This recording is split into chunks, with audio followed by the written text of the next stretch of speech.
Lugod po namin ibinabahagi na negatibo na po sa red tide toxin ang katubigan ng Anda at Bulinaw base sa monitoring ng BIFAR. So ang unang advisory po na na-issue ng aming opisina no April 10 ay lifted na po last June 9. So ibig sabihin po nito, pinapayagan na po ang pagkuha at pagbenta ng mga tahong at talaba na nakolekta sa nasabing katubigan.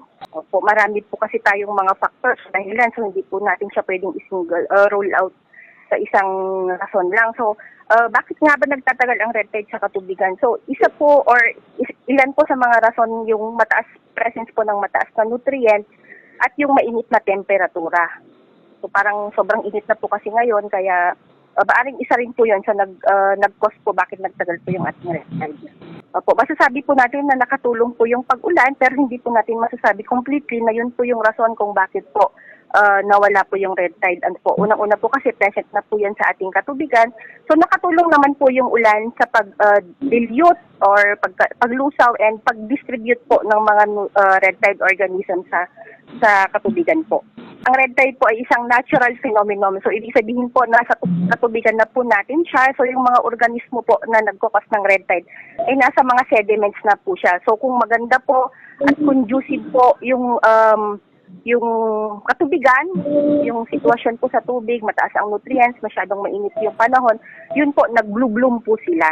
So, wala po tayong po pwedeng gawin or siguro ma'am, yung i-practice na lang po yung i-observe po yung good aquaculture practices sa mga pag-aalaga po ng isda, so tamang pakain, tsaka i-observe po natin na wag din naman pong overstocking.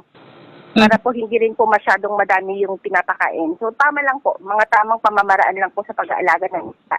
So dahil nga po matagal itong red tide na kwento natin na experience sa Anda at Bulinaw. So ang BIFAR po ay nag-facilitate po ng distribution ng food packs sa pakikipagtulungan po ng aming opisina sa DSWD. So nakapag-distribute po ng food packs.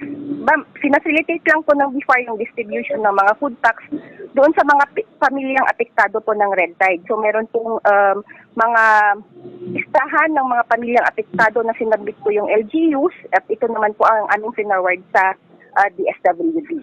Yan po, so mai-enjoy na po natin ang masarap na tahong at talaba mula sa mga bayang nabanggit, ma'am. So manatili lang po na updated sa Facebook page po ng BIFAR para po sa mga updates, especially po sa ating mga status po ng red tide. So meron po tayong mga naipopost na shellfish bulletin. Usually po ay twice a month po siya kung walang kaso ng red tide sa ibang lugar. So manatili pong updated at po lagi po tayong mas lamang po ang may alam.